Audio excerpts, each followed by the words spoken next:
Controversial director की तरफ से एक और controversial movie the Tashkent files the Kashmir files के बाद डायरेक्टर विवेक अग्निहोत्री लेकर आए हैं एक ऐसी स्टोरी जहां पर 1946 में बंगाल में क्या हुआ था, डायरेक्ट एक्शन डे क्या था, नावखली दंगों में क्या हुआ था और उससे आज के बंगाल के डायनामिक्स कैसे हैं, उस पे based film The Bengal Files. तो इस वीडियो को स्टार्ट करने से पहले मेरी तरफ से एक डिस्क्लेमर है, इस मूवी के बारे में हम जो भी बात करेंगे वो एज पर सिनेमा पर्सपेक्टिव होगा। इसमें कितना सच दिखाया गया है, क्या सही दिखाया गया है, क्या गलत, आप एज एन ऑडियंस मैच्योर हो तो आप खुद जज कर सकते हो। और इसके साथ साथ एक और इम्पोर्टेंट चीज, ये जो फिल्म है ना, ये सबके लिए नहीं है, तो इसीलिए इस फिल्म की सिर्फ हाइप मत देखना, ये भी देखना कि क्या इस तरह की फिल्म्स आपको अपील करती भी हैं या नहीं। तो 3 घंटे 25 मिनट की इस साल की मोस्ट कंट्रोवर्शियल फिल्म 2 टाइमलाइंस को फॉलो करती है, एक प्री पार्टीशन एरा जो 1940s के टाइम था और एक प्रेजेंट यानी अभी के टाइम का, और एक कनेक्शन एस्टैब्लिश करने की कोशिश करती है कि कैसे जो भी पास्ट में इवेंट्स हुए थे उसकी वजह से आज बंगाल की सिचुएशन क्या है। तो फर्स्ट हाफ में स्टार्टिंग होती है प्रेजेंट डे से, जहां पर दर्शन का जो कैरेक्टर है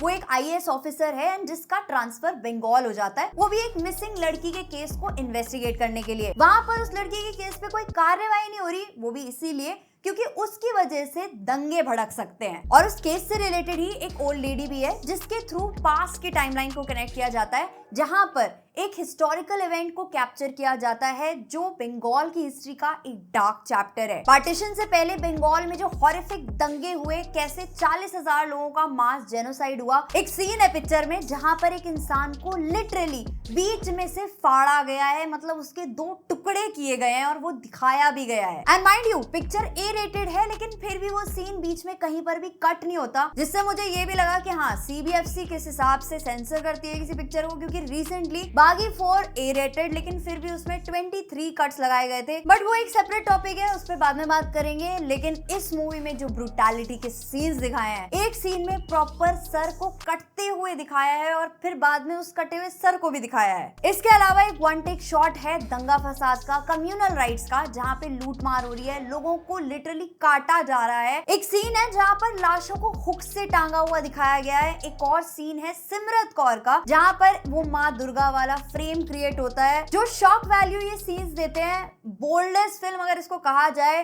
तो वो गलत नहीं है। इवन टेक्निकली जिस तरह से उसको प्रेजेंट किया गया है, बहुत से क्लोजअप शॉट्स हैं, जो भी कलर ग्रेडिंग एंड लाइटिंग है उससे फिल्म की प्रोडक्शन क्वालिटी की तरफ भी ध्यान खींचता है। लेकिन जहां पर टेक्निकली ये फिल्म इंप्रेस करती है, वहीं पर इस मूवी का एक मेजर लेट डाउन है इसका स्क्रीन प्ले एंड इसका रन टाइम। मतलब इतनी ज्यादा स्ट्रेच लगती है ये मूवी, हद से ज्यादा लंबी, इंटरवल भी 1.5 घंटे के बाद आता है। मोर ओवर पिक्चर में काफी ज्यादा ऐसे सीन्स हैं जहाँ पे सिर्फ डायलॉग बाजी हो रही है, सिर्फ बातें हो रही है, 15-20 मिनट तक के लिए कैरेक्टर्स बात कर रहे हैं। इवन जो मेन कैरेक्टर्स हैं, दर्शन कुमार, सिमरत कौर, पल्लवी जोशी, इनके भी 5-5 मिनट लंबे मोनोलॉग्स हैं, बट कमेंडेबली सबके परफॉर्मेंसेस काफी पावरफुल लगते हैं, इंक्लूडिंग शाश्वत चैटर्जी, एकलव्य सूद, मिथुन चक्रवर्ती एंड अनुपम खेर, जो इस मूवी में महात्मा गांधी का रोल प्ले कर रहे हैं। बाकी पिक्चर का जो नैरेटिव स्टाइल है वो कश्मीर फाइल से काफी सिमिलर है। मोर ओवर मूवी में एक भी एज सच कोई गाना नहीं है, लेकिन जो भी ट्रेडिशनल बंगाली सॉन्ग्स एंड जो भी बैकग्राउंड म्यूजिक यूज किया गया है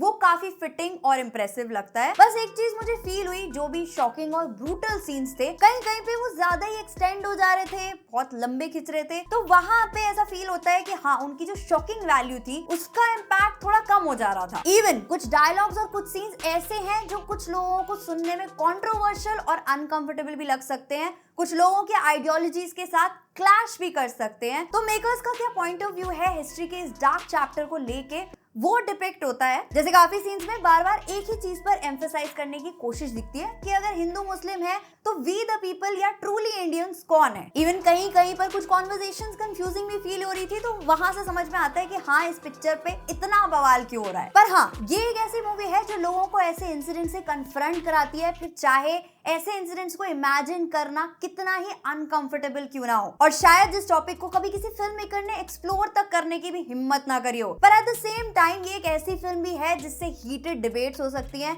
इसमें जिस तरह से कुछ बड़े बड़े नामों को पोर्ट्रे किया गया है, उस पर भी सवाल उठ सकते हैं। तो अगर आपने the Tashkent files, the Kashmir files जैसी मूवीज देख रखी हैं और उससे भी ज्यादा दर्दनाक, भयानक, खौफनाक मंजर देख सकते हो, उतनी ब्रूटैलिटी देख सकते हो, उतनी मेंटल स्ट्रेंथ है आपके अंदर, तो आप इसे देखना ऑप्ट कर सकते हो। बस ये माइंड में रखना कि एक्सट्रीम चीजें हैं पिक्चर के अंदर जो ट्रिगरिंग भी हो सकती हैं, विजुअली भी और कॉन्वर्जेशनली भी। तो अगर आप इस तरह की कोई चीज टॉलरेट नहीं कर सकते हो तो उस अकॉर्डिंग अपना डिसीजन बनाना। इसके अलावा इस हफ्ते रिलीज हुई कॉन्जरिंग द लास्ट राइट्स और बागी 4 का रिव्यू आपको चैनल पे मिल जाएगा। बाकी अगर यहाँ तक आ गए हो, वीडियो पसंद आ रही है तो वीडियो को लाइक कर सकते हो, और अगर अब तक सब्सक्राइब नहीं किया है तो क्या रीजन है या तो मुझे कॉमेंट करके बता दो या फिर चैनल को सब्सक्राइब कर दो। मिलते हैं नेक्स्ट वीडियो में, तब तक के लिए गुड बाय।